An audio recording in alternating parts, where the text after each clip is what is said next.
Want to see some guts? Everybody likes it. You like gory stuff? Like gory stuff, kids? You like scary movies? Everyone loves guts, right? Got your guts right here. Finally got around to tearing this thing down, and I'll take you guys for a little spin. Show you some guts. So what this thing have? This had 50. Oh, it's embarrassing. I don't remember the mileage. I just turned 50. It had probably 52,000 miles, I think, my car. 52,000 miles. And when the valve dropped. And yeah, so take a look at a 50K LS9. And this poor bastard right here. Finally got around to tearing it down. It's been a year. July actually was a year, the beginning of July. So it's been a little over a year. Decided to start moving forward with the Project Resurrection here. Still got a lot of things to sort out. A lot of questions I have yet to answer. How we're gonna do this, or what direction I'm really gonna take. But I'm pretty well sorted out, so that's why I decided to start tearing the sucker down. But yeah, I figured this might be of mild interest. I went ahead and started deboning the chicken here, and I mean, all in all, it looks pretty good. Just pulled the crank out a few minutes ago. Gave it a quick little brake clean bath, and it looks good. The only thing I did notice, looked like the number 2 mains had a little bit of heat there. Nothing crazy, but I did see some heat there. Number 3 looks fantastic. It's weird too, because on my other engines, number 3 usually looks a bit rougher than the rest. Let me start off by telling you, I am certainly not a pro engine build. Shit, I'm not even an amateur engine builder, really. This is not my thing. But things that are obvious kind of will stand out at you. This engine, no, it actually looks good. I mean, the bearings look really clean. You know, I said nothing, no big scarring or pitting, pock marks, anything like that. I saw some heat on this guy, and I'll show you the mains on the cap side. The bearings and matches is a little bit of heat in number 2. I don't know what might have caused that, but the rest of them look really solid for 50K sleeves. Obviously, other than the ginormous crack on that guy, the rest of them look good. Look really good. Cam bearings, you know, we're all trained. Don't ever look at your cam bearings. These, granted, the block is upside down right now, but these actually didn't look bad. They really didn't look bad. I don't know if you can see, but I can't see too well. But no, they look good. They look pretty good. So the block, you know, other than the fact that that sleeve, like I said, it went full pookie on me, full new jack, full crack. Other than that, the block is fine. Obviously, it would have to be sleeved to fix it, but you know, it is repairable. So there's a little bit of good news there. Pistons came out without much of a fuss. Well, other than that guy, that dude right there. You want something cool? So obviously, here's a piston. You're looking at it. Valve, right? The guide likely. I mean, I never got a 100% direct, this is what happened kind of answer. I understand it's probably a difficult thing to do after the fact, but looks like the guide allowed the valve to start walking. The head, you know, met the piston, broke the valve head off, and the stem, what was left of it, went right through the piston.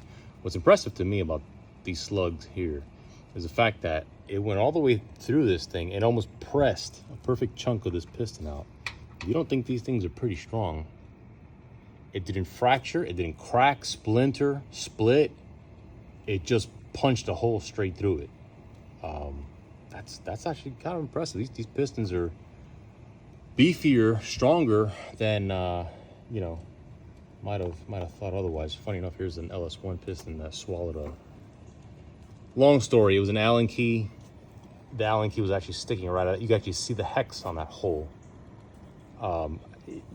Don't even begin to ask the questions. I don't know. All I know is there was an Allen key somewhere in there, swallowed it up, and put a couple holes there, beat the hell out of this thing, chunked it up here, and it happened really quickly. So you see the amount of damage. This thing took a full ass beating from a valve and a valve stem, just beating the hell out of it at almost $8,000, and the damage was localized, and it didn't splinter, right? It didn't separate. It's That's I don't know. I think it's pretty impressive. Look at the size of the thickness of the slug it pressed out with a piston. This was in the oil pan when I took it all apart. Cool stuff. Otherwise, pistons are good. Took a quick glance at the rod bearings. None of them looked, again, any weird wear or any weird spots like that. They look pretty straightforward. So I, no issues there. On the mains, this is number 2. You can see them all. So you can get out of the way here, and you can see some heat. I see some heat on number 2. 3, like I said, the center guy there looks good. This one had a little bit of heat too, nothing crazy. And this one looked fine. Yeah, this one was fine. I think there was another one. No, I guess it was just this guy that I saw a pretty decent amount of heat in number 2 main. You see that right there? Now it's not rubbing off or anything weird. It's the surface. It looks visually that those spots down there, like kind of at the very bottom, right? The bottom-most portion of the bearing look rough. When you run your finger over them, you don't feel that though. So I don't know, it's just a result of machining or the process, whatever the case is, but it feels good. It's just it does look kind of heated there, and I don't know. It could just be the process of the bearing itself, for all I know. And the crank came out nice and healthy too. Thankfully, crank is in good shape. None of the journals have any weird. Actually, they look beautiful. There's like nowhere at all. Wiped them down. They all look really good. So, yeah, that's it. She's all torn down, ready to move on to the next phase if I can really figure out what to do. I do have this other LS9 sitting over here. It's this guy right here. Picked this up. It has like 10,000 miles, 11,000 miles. Real low mile motor. Pardon. Long story short, it swallowed a valve. Not a valve. Sorry, I'm gun shy. It swallowed a bolt. It swallowed a bolt, and as a matter of fact, one of the pistons will show. But it was in for some kind of work, and I'm not sure exactly what happened. The story is that something was left loose, and somehow or another swallowed up a bolt from something. I think it was one of the brick bolts came loose or something like that, and turned into a whole big fiasco with the owner and the shops. There you go, right there. And the long and short of it is, I got my hands on it.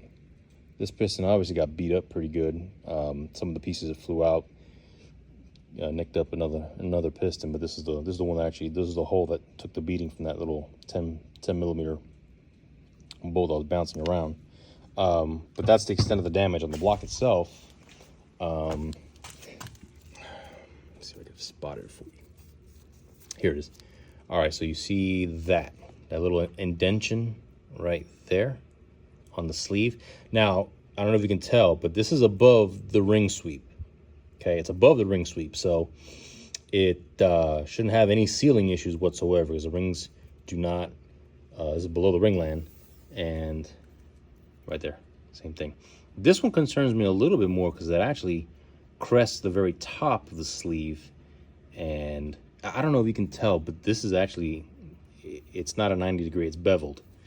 And it creases into the bevel, not the flat spot. The flat spot is up here, right as the bevel begins. That's where that little indentation, little mark and piece must have broken off of here, flew in over here. This is the piston that kind of got a little bit peppered and left that mark right there. Now, I did ask several people, and the general consensus was, well, one guy said the block was absolutely trash, but I'm pretty sure my uncle was just drunk. But everybody else said that no, it's fine to use. Just if there's any high spots, you want to kind of gently file them down, just so that you don't catch a ring when you're installing it. But outside of that, no high spots, you should be just fine as far as sealing goes. So, there's that, and obviously I have good pistons from my engine. This is another stock bottom end. So my idea was to use took a couple of good pistons out of mine and use them in these holes. And yeah, I mean that in theory that should work just fine. Of course, theory always looks good on paper, but we'll see how it comes out in practice. I do have all these parts sitting here.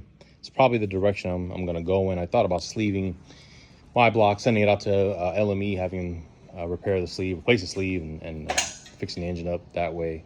But apparently their wait is something like 7 years, especially now after the hurricane and loss of power and all that stuff. So probably leaning on going this route just to get the car up and running. I already talked to Matt over there at GP about a different cam, specking out a different set of heads. So I got a lot of stuff to figure out, sort out, but that's the plan.